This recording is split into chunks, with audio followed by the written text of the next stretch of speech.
जय हिंद दोस्तों, मैं शुभम स्वागत करता हूं आप सभी का यस क्लासेस के डेली करंट अफेयर्स के क्लास में। रोज़ की तरह आज भी आप सभी से निवेदन है, जो लोग हमारे चैनल पर नए हैं वो हमारे चैनल को सब्सक्राइब कर लें, और जो पुराने हैं और उन्हें हमारी वीडियोस पसंद आ रही हैं, हमारे प्रयास अच्छे लग रहे हैं, वो हमारे वीडियोस को लाइक और शेयर ज़रूर कर दें तथा अपने कमेंट भी हमें देना ना भूलें। चलिए हम आज की अपनी क्लास को शुरू करते हैं। हमारा आज का पहला प्रश्न है, प्रत्येक छात्र की शिक्षा तक पहुंच सुनिश्चित करने के लिए किस दिन को अंतर्राष्ट्रीय छात्र दिवस के रूप में मनाया जाता है? 15 नवंबर, 17, 14 नवंबर या 17 नवंबर? ठीक है, 15, 16, 14 या 17 नवंबर, इनमें से कौन सा ऑप्शन सही है? तो इसका सही आंसर है अंतर्राष्ट्रीय जो छात्र दिवस है वो 17 नवंबर को मनाया जाता है। इसके बारे में अन्य तथ्य देख लेते हैं।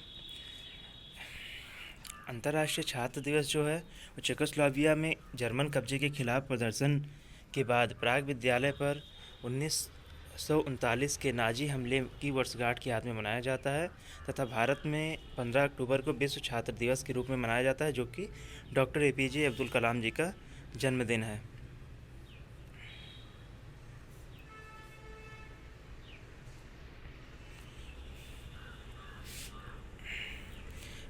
अगला क्वेश्चन है, बहुराष्ट्रीय समुद्री अभ्यास मालाबार 2022 का 26वां संस्करण 15 नवंबर 2022 को जापान के समुद्र में संपन्न हुआ। निम्नलिखित में से किस देश ने मालाबार 2022 अभ्यास में भाग नहीं लिया है? भारत, जापान, ऑस्ट्रेलिया या फ्रांस? तो मालाबार में कौन भाग नहीं लेगा? तो मालाबार में फ्रांस ने भाग नहीं लिया है, क्योंकि जो मालाबार अभ्यास है वो भारत, जापान तथा ऑस्ट्रेलिया के बीच में ही होता है। ये फ्रांस के साथ ये नहीं है। अन्य अभ्यासों को देख लेते हैं जो महत्वपूर्ण सैन्य अभ्यास हैं जो भारत के साथ होते हैं। ऑस्ट्रेलिया के साथ ऑस्ट्रेलिया हिंद और पिच ब्लैक, बांग्लादेश के साथ संप्रीति, इन बांग्लादेश कॉर्पोरेट, इन बांग्लादेश बिलात, इन बांग्लादेश SF, टेबल टॉप और संवेदना। ब्राज़ील और दक्षिण अफ्रीका के साथ भारत का होता है इम्सबार, चीन के साथ हैंड इन हैंड, मिस्र के साथ साइक्लोन, फ्रांस के साथ शक्ति वरुण और गरुड़, इंडोनेशिया के साथ गरुड़ शक्ति, इसराइल के साथ ब्लू फ्लैग और जापान के साथ धर्म गार्जियन और जिमैक्स। हमारा अगला क्वेश्चन, किसे नवंबर 2022 में नीति आयोग के अध्यक्ष के रूप आयोग का पूर्णकालिक सदस्य नियुक्त किया गया है? अरविंद पनगड़िया, रघुराम राजन, अरविंद विरमानी या उर्जित पटेल? तो ये नियुक्त किया गया अरविंद विरमानी को। अरविंद विरमानी जो थे ये पूर्व मुख्य आर्थिक सलाहकार थे। इनका जो है विरमानी ने वित्त मंत्रालय 2007 से 2009 में मुख्य आर्थिक सलाहकार के रूप में इन्होंने कार्य किया है, पूर्व मुख्य आर्थिक सलाहकार थे। अब जान लेते हैं कि नीति आयोग का पूरा नाम क्या है। इसका पूरा नाम है full form national institution for transforming India. इसके वर्तमान CEO हैं परमेश्वरन अय्यर जी। नेक्स्ट है, राष्ट्रीय महिला आयोग की अध्यक्ष उनका क्या नाम है, जिन्होंने 16 नवंबर को डिजिटल शक्ति के चौथे चरण का शुभारंभ किया है? तो डिजिटल शक्ति जो है वो अभियान वो महिला आयोग चलाती है, ये ध्यान रखिएगा। तो इसकी अध्यक्ष कौन है? तो ये रेखा शर्मा जी हैं। राष्ट्रीय महिला आयोग भारत सरकार की वैधानिक निकाय है। स्थापना इसकी 1992, मुख्यालय नई दिल्ली तथा प्रथम अध्यक्ष जयंती पटनायक जी थी। ठीक है, तो ध्यान रखिएगा, प्रथम अध्यक्ष भी महिला आयोग का पूछ लिया जाता है। वर्तमान अध्यक्ष तो हम लोग को पता है कि रेखा शर्मा जी हैं। नेक्स्ट है, नवंबर 2022 में अंतर्राष्ट्रीय टेबल टेनिस महासंघ के एथलीट आयोग के चुने जाने वाले भारत के पहले खिलाड़ी कौन हैं?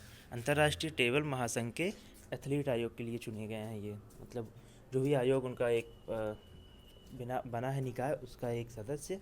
तो कौन चुना गया है? राजीव कुमार, साथियान ज्ञानशेखरन, अचंता शरद कमल या हरमीत देसाई? तो इसका सही आंसर क्या है ये?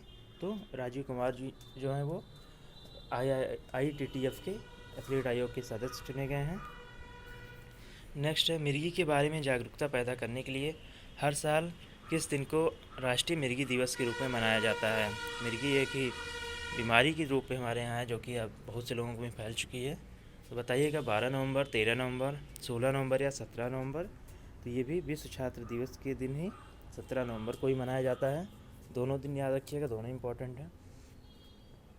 एक ही दिन है, दो चीज़ें मनाई जाती हैं, अंतर्राष्ट्रीय छात्र दिवस और राष्ट्रीय मिर्गी दिवस, 17 नवंबर। ध्यान रखिएगा, मिर्गी एक पुराना मस्तिष्क विकार है जो बार बार होने वाले दौरे या फिट्स के रूप में जाना जाता है। किसी भी उम्र के लोगों को प्रभावित कर सकता है। भारत में लगभग 10 मिलियन लोग इस समय, लगभग इससे पीरियड है 10 मिलियन, मतलब बोल सकते हैं 1 करोड़ लोग। अंतर्राष्ट्रीय मिर्गी दिवस हर साल फरवरी के दूसरे सोमवार को, ठीक है। और वैसे हमारे यहाँ मतलब भारतीय तो 17 नवंबर। नेक्स्ट है, पहली बार कितनी महिला अधिकारियों को प्रतिष्ठित defence services staff college DSSC के लिए चुना गया है? 2, 3, 4, 2, 4, 6 या 8? तो इसका सही आंसर है 6 महिलाओं को चुना गया है। यह ऐसा निकाय है जो कि सेना के उच्च पदों पर नियुक्ति के मार्ग को प्रशस्त करता है। मतलब इसमें ही कॉलेज जो वहाँ के इंटरनल एग्ज़ाम होते हैं सेना के, वहाँ से चुने जाते हैं और वहाँ से फिर वो अपर लेवल पे सेना के अधिकारियों में जा सकते हैं। DSSC में एडमिशन लेकर पाठ्यक्रम को पूरा होने पर सेना कर्मियों को लेफ्टिनेंट कर्नल रैंक की नियुक्तियाँ मिलने में मदद होती हैं तथा उन्हें कर्नल के पद तक भी पदोन्नति मिल सकती है। लेफ्टिनेंट कर्नल छोटा पद है, कर्नल बड़ा है, लेफ्टिनेंट मतलब थोड़ा सा लोअर। नेक्स्ट है, एशियन एयरगन चैंपियनशिप में भारत ने 10 मीटर एयर पिस्टल महिला जूनियर टीम इवेंट में स्वर्ण पदक जीता। इस टीम में कौन कौन शामिल थी? मनु भास्कर, ईसा सिंह, शिखा नरवाल, यशुनी सिंह, मनु भास्कर, स्वाति गुप्ता, राही सरनोबत, मनु भास्कर, ईसा सिंह, या राही सरनोबत, मनु भास्कर और स्वाति गुप्ता? तो इसका सही आंसर है मनु भास्कर, ईसा सिंह और शिखा नरवाल। एशियन एयरगन चैंपियनशिप में उन्होंने स्वर्ण पदक जीता है 10 मीटर में। तो इसकी जो 3 लोग थे इसमें मनु भास्कर, ईसा सिंह और शिखा नरवाल। खेलों से क्वेश्चन आते हैं तो अच्छा क्वेश्चन है ये। नेपाल के चुनाव आयोग ने आगामी प्रतिनिधि सभा और प्रांतीय विधानसभा चुनाव के लिए किसको अंतर्राष्ट्रीय पर्यवेक्षक के रूप में आमंत्रित किया है? अभिजीत बोस को, राजीव कुमार को, जय शाह को या रवि कुमार को? तो ये राजीव कुमार जी को उन्होंने आमंत्रित किया है, जो कि हमारे इस समय वर्तमान में मुख्य चुनाव आयुक्त हैं। आप सभी को हमारी क्लास पसंद आ रही है तो इसे ज़रूर शेयर कर दीजिए और सब्सक्राइब कर लीजिए, जिससे हमारा भी उत्साहवर्धन हो। आप सभी का सहयोग मिलेगा तो हम और भी अपनी मेहनत करके आपके लिए करंट अफेयर्स के जो भी क्वेश्चंस हैं हम कोशिश पूरी कर रहे हैं कि आपके लिए अच्छी कंटेंट लाएं। चलिए हम अपने अगले क्वेश्चन पे चलते हैं। 1 जनवरी 2023 को मेटा इंडिया के कंट्री हेड के रूप में कौन कार्य करेगा? मतलब नई नियुक्ति हुई है, वो 1 जनवरी 2023 से अपना कार्यभार संभालेंगे। कौन है वो? किशोर कुमार बसा, पोमिला जसपाल, संध्या देवनाथन या संजीव चोपड़ा? तो ये संध्या देवनाथन जी हैं। मेटा इंडिया क्या है? फेसबुक का नया नाम है मेटा। तो जो इंडिया को देखता है, इंडिया के पार्ट को, उसके लिए है ये नाम। संध्या देवनाथन इंडिया कंट्री के लिए वो हेड होंगी।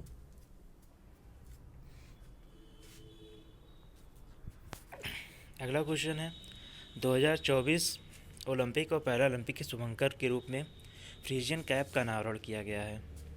2024 ओलंपिक और पैरालंपिक कहाँ पे आयोजित किए जाएंगे? पेरिस में, सैन फ्रांसिस्को में, न्यूयॉर्क में या म्यूनिख में? तो ये पेरिस में किए जाएंगे, जो कि फ्रांस की राजधानी है। मतलब फ्रांस में होने वाले हैं अगले ओलंपिक हमारे। फ्रीजियन कैप के बारे में जान लेते हैं, ये है क्या? ये लाल टोपियाँ पुरातन फ्रांसीसी क्रांति में स्वतंत्रता की खोज के रूप में प्रतीक थी। तो मतलब एक टोपी ये है जो कि इस बार शुभंकर के रूप में प्रयोग में किया गया है। पेरिस ओलंपिक का आयोजन 26 जुलाई से 24 अगस्त के बीच में होगा, ठीक है। नेक्स्ट है, निम्नलिखित में से कौन भारत के शीर्ष तेल और गैस उत्पादक और प्राकृतिक गैस निगम, जिसे हम ONGC के नाम से जानते हैं, इसका नया अध्यक्ष होगा? अनु पाठक, मनीष शर्मा, अरुण कुमार सिंह या रणधीर सिंह? तो इसके जो नए अध्यक्ष होंगे ONGC के, वो अरुण कुमार सिंह होंगे। ONGC जो है वो केंद्रीय सरकार केंद्रीय जो सरकार उसका स्वामित्व सार्वजनिक क्षेत्र का उपक्रम है, मतलब सार्वजनिक क्षेत्र का मतलब पब्लिक है, गवर्नमेंट बोल सकते हैं इसे। यह देश में सबसे बड़ा सरकारी स्वामित्व वाला तेल और गैस खोजकर्ता और उत्पादक है। सबसे बड़ा ये गैस खोजकर्ता उत्पादक है भारत का। भारत में उत्पादित भारत में उत्पादित कच्चे तेल का 70% तथा प्राकृतिक गैस का 84% का उत्पादन ओएनजीसी करता है। नवंबर 2010 में भारत सरकार ने ओएनजीसी को महारत्न का दर्जा दिया था। इसका मुख्यालय कहाँ है? नई दिल्ली, स्थापना 1956। नेक्स्ट है, भारत और किसने अपनी 5वीं द्विपक्षीय साइबर नीति वार्ता 17 नवंबर 2022 को नई दिल्ली में आयोजित की? कनाडा, जापान, सऊदी अरेबिया या ऑस्ट्रेलिया? तो भारत और ऑस्ट्रेलिया के बीच ये हुआ था उनकी 5वीं द्विपक्षीय साइबर नीति की वार्ता। नेक्स्ट है, राष्ट्रीय पेंशन ट्रस्ट के अध्यक्ष रूप में किसे नियुक्त किया गया है? देवेंद्र चौधरी, सूरज भान, अंबिका सिंह या रचना यादव? तो सूरज भान जो हैं उनको जो एनपीएस ट्रस्ट है राष्ट्रीय पेंशन प्रणाली का उसका नया अध्यक्ष बनाया गया है। राष्ट्रीय पेंशन प्रणाली 2004 के पहले हमारी जो भी नियुक्तियां थी, देखिए लिखा है 1 अप्रैल 2004 के बाद जो भी सरकारी नौकरियों में आए थे उनको पेंशन नहीं मिलेगा। उसके पहले जो भी थे वो पेंशन के हकदार हैं। नेक्स्ट है, संयुक्त राष्ट्र वर्ल्ड पॉपुलेशन प्रोस्पेक्टस 2022 रिपोर्ट के अनुसार भारत के कब तक दुनिया में सबसे अधिक आबादी वाला देश बनने के आसार हैं? कब तक भारत दुनिया का सबसे ज़्यादा आबादी वाला देश बन जाएगा? तो यह है हमारा इसी वर्ष जो अगला आने वाला है 2023 तक अनुमान है। अभी भी अनुमान लगाया जा रहा है कि भारत की जो वर्तमान जनसंख्या है वो 1 अरब 40 करोड़ के आसपास हो चुकी है, जबकि चीन की जनसंख्या लगातार घट रही है। कैम्ब्रिज डिक्शनरी ने किस शब्द को 2022 का वर्ड ऑफ द ईयर घोषित किया है? तो वर्ड ऑफ द ईयर किस शब्द को घोषित किया? वैक्सीन को, मुद्रास्फीति, होमर या पैरामेट्रिक्स को? तो ये होमर शब्द है। नेक्स्ट है, आईएनएस त्रिकंद ने संयुक्त बलों के नेतृत्व में अभियान में भाग लिया। वो ऑपरेशन का क्या नाम था? जो 6 से 14 नवंबर 2024 को उत्तर पश्चिमी अरब सागर में आयोजित किया गया था। तो इस ऑपरेशन का नाम था, अभियान का नाम था सी स्क्वाड सेकेंड। चलिए एक ही अलग खबर, भारत के पूर्व बास्केटबॉल कप्तान और अर्जुन पुरस्कार विजेता, इनका हाल ही में नवंबर 2022 में निधन हो गया। क्या नाम है इनका? रवि भारद्वाज, विशेष भृगुवंशी, अरविंद अन्नादुराई या गुलाम अब्बास मुतनसिर? तो ये गुलाम अब्बास मुतनसिर हैं, जो कि हमारे पूर्व बास्केटबॉल के कैप्टन थे और अर्जुन पुरस्कार विजेता भी थे। नेक्स्ट है, रक्षा मंत्री राजनाथ सिंह ने भारत एशियन रक्षा मंत्रियों की बैठक की अध्यक्षता करने के लिए किस देश की 2 दिवसीय यात्रा पर हैं? वियतनाम, कंबोडिया, लाओस या थाईलैंड? तो ये कंबोडिया की यात्रा पर है, जहाँ पर एशियन जो सदस्य हैं वहाँ के सभी रक्षा मंत्रियों की बैठक हो रही है। कंबोडिया की राजधानी है क्या है? नोपेह।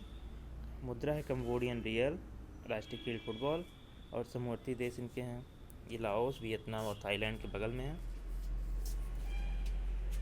नेक्स्ट है, नवंबर 2022 में किसे निर्वाचन आयुक्त का पद मिला है? अरुण गोयल को, किशोर कुमार बसा को, संजीव चोपड़ा के या उमेश मिश्रा को? तो अरुण गोयल नए वो उसमें सदस्य बने हैं निर्वाचन आयुक्त के। एक मुख्य चुनाव आयुक्त होते हैं हमारे, मुख्य चुनाव आयुक्त, और 3 उनके सदस्य। तो एक पद उसमें से खाली था जब से हमारे राजीव कुमार शाह वो मुख्य चुनाव आयुक्त बन गए थे। ठीक है, इनका जो ये पहले कहाँ पे इनका था?